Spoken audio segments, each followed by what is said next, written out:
저희 상담 오시는 많은 분들이 경찰 조사 뭐 언제 나오세요? 라는 전화를 받고 나서 이제 부랴부랴 이제 선임하시려고 오시는 분들이 많은데, 우선은 경찰 조사 일정을 못 바꾼 줄 알고 계시는 분들도 있어요. 당장 내일 경찰관이 오라고 했는데 이거 가야 되지 않나요? 라고 이제 물어보시는데, 경찰 조사 일정은 사실 조율할 수 있는 영역이거든요. 수사관님도 어쨌든 이게 지금 뭐 당장 뭐 구속시켜가지고 강제 수사를 하는 영역은 아니기 때문에, 우선은 그 뭐 변호사의 일정에 맞춰서 아니면 피의자의 일정에 맞춰서 서로 조율을 하는 부분이라서 경찰 조사 일정은 얼마든지 변동이 가능한 거고, 당장 내일 조사를 받고 이런 거는 정말 좋지 않죠. 왜냐하면 변호사랑도 어떻게 할지 상의가 되지 않은 채로, 준비도 안 된 채로 이제 받는 거니까. 어떤 분들은 뭐 경찰이 다 알아서 해주겠지라는 그냥 가벼운 마음으로 조사까지 받고 나서 사실 그게 아니라는 걸 느낀 거죠. 느끼고 나서 이거 큰일 났다 라고 싶어서 그제서야 이제 찾아오시는 분들이 있는데, 우선은 내가 사건화가 되고 정말 법률적인 도움을 받아야겠다라고 생각하시는 분들, 이제 뭐 변호사를 언젠가는 뭐 선임해야겠다라고 생각하시는 분들이라면 우선은 경찰 조사 받기 전에 우선 선임을 하시는 게 중요한 것 같아요. 왜냐면 그 조사 받을 때 내 진술이 조서로 기록에 남아져 있으니까 이거를 회복하기가 좀 어려운 경우가 많거든요. 그래서 만약에 변호사 선임을 하신다라고 하면 경찰 조사까지는 제가 한번 받아보고 잘 안 되면 뭐 선임을 하겠습니다. 이거는 조금 많이 위험한 발상이고요. 어차피 할 거면 차라리 경찰 조사 전에 선임을 해서 동서까지 변호사가 같이 할 수 있도록 하는 게 중요하죠. 단골 질문이 그거예요.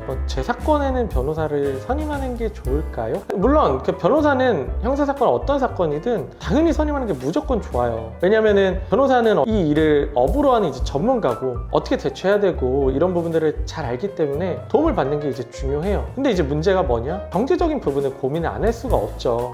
그래서 변호사 선임이 어렵겠다라고 생각이 들더라도 사건이 일단은 입건이 됐다라고 하면은 변호사 상담은 필수적으로 받아보는 게 좋다고 생각해. 선임 여부를 떠나서. 그래서 적어도 사건 일단은 진단을 한번 받고 아주 자세한 방향은 아니더라도 대략적인 방향과 감은 잡고 하시는 게 일단은 좋다라고 생각을 합니다. 그러니까 전화 상담도 있고 뭐 방문 상담도 있는데, 저 같은 경우에는 전화 상담 비용이랑 방문 상담 비용이랑 시간으로 따지면 사실 같은 금액이거든요. 그래서 저 같은 경우에는 방문 상담을 오시는 걸 더 추천을 드려요. 어차피 뭐 같은 시간당으로 치니까 같은 금액이긴 한데, 방문 상담을 하면 더 구체적으로 제가 말씀드리는 부분이 있어요. 이 단계에서는 뭐 이걸 하시고 그 다음에서는 뭐 이걸 하시고, 예를 들어서 직접 쓰신다고 하더라도 뭐 자료는 이걸 첨부하시고 어떤 식으로 쓰시면 좋을 것 같다 라고 좀 구체적으로 좀 말씀을 드리는데, 거기에서 이제 제가 말씀드리는 걸 쭉 듣고 난 다음에 대략적으로 이렇게 하면 좋겠다, 이렇게 하면 되겠다 라고 생각이 드시는 분들은 본인이 직접 하시면 되죠. 근데 이제 그게 만약에 어렵고 정말 얘기를 들어도 뭘 해야 될지 하나부터 열까지 도대체 뭐 어떻게 해야 되는지 모르겠다라고 하시는 분은 그러면은 그냥 선임을 하시는 게 정말 맞고요. 그게 아니라 대략적으로 이제 그 상담만 받더라도 이런 식으로 하면 되겠다라고 이제 좀 감이 오시는 분들은 혼자서 하셔도, 물론 변호사를 선임하는 게 좋겠지만 만약 경제적 부분이 좀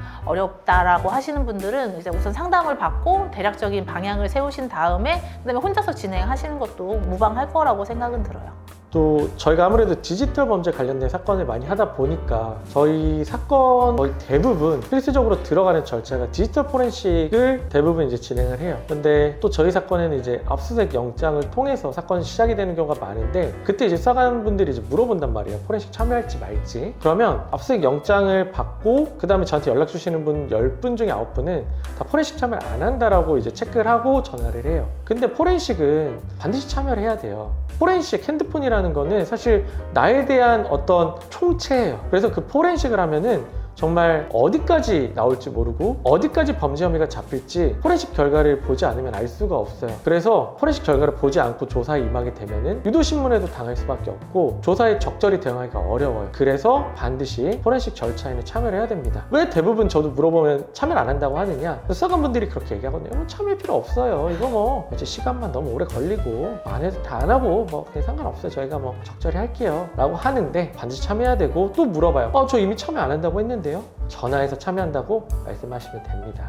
대사건 중에서 그런 분들이 있었어요. 그 상담을 왔는데 압수수색을 이제 당한 거죠. 그런 다음에 이제 그 압수수색 과정에서 뭐 막 사인을 막 하셨대요. 이제 수사관이 이제 뭐 이거 사인하시면 되고 이거 사인하시면 되고 막 이렇게 하니까 사인을 했대요. 무슨 내용의 사인을 하셨어요 했더니, 경찰관이 포렌식을 안 하겠다, 이 핸드폰을 압수해가지만 포렌식을 안 하겠다라는 내용이었던 것 같아요 라고 하는 거예요.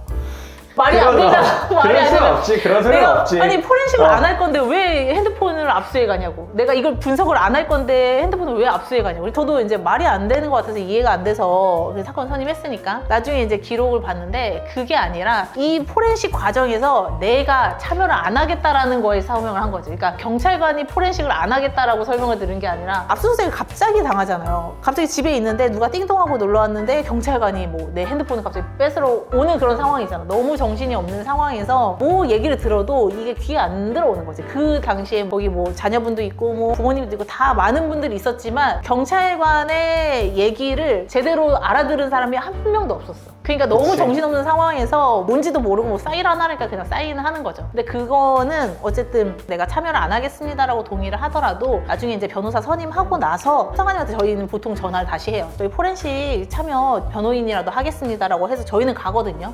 처음에 그 사인을 했다라고 해서 무조건 바뀔 수 없다 이것도 아니거든요. 포렌식은 아까 말씀을 드렸지만 참여를 해서 내 핸드폰 안에 뭐 내 노트북 안에 범죄 혐의가 될 만한 자료들이 얼마나 이게 복구가 됐는지를 확인하는 게 그것도 좀 중요한 부분이고 내가 그 압수영장에는 범죄 사실이 하나밖에 없어요. 근데 이제 포렌식을 통해서 여기에서 여죄들이 더 붙게 되면 나중에 이제 이 사건화가 되는 것들이 핸드폰에 있는 다른 범행까지 다 붙어가지고 뭐 범죄 사실이 2개, 3개, 뭐 10개가 될 수도 있기 때문에 이 포렌식 과정을 참여하는 거는 중요하죠. 또 다른 얘기인데 사실 제가 이제 경찰 조사 받기 전에 팁이랑 이런 것들을 드리고 어느 정도 이제 준비를 다 시켜 드린단 말이에요. 하지만 그 의뢰인분들은 또 이 경찰 조사 어떻게 받아야 되는지 유튜브를 또 다 엄청 보고 와요. 그리고 나서 저한테 막 이거는 이렇다는데 저건 저렇다는데 어떻게 하라고 하는데 저희도 이렇게 유튜브로 얘기를 하지만 모든 상황이 동일한 게 아니고 모든 내용이 동일하게 다 적용되는 건 아니에요. 뜯어본 변호사들도 다 서로 다른 얘기를 하는데요.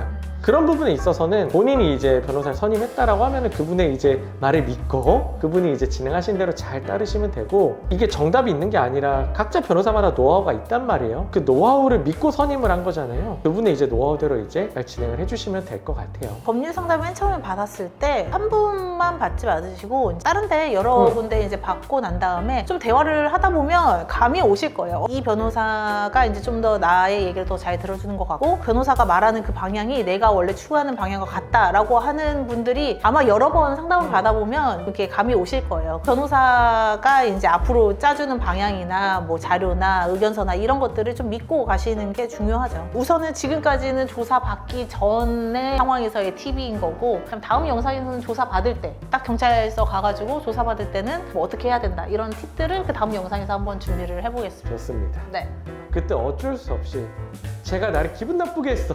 그럼 마음이 조금 이제 유죄 쪽으로 갈 수도 있고 정말 그럴 수 있거든요. 저도 이제 예전에 그 검찰에 있을 때 이제 직접 조사를 이제 하는데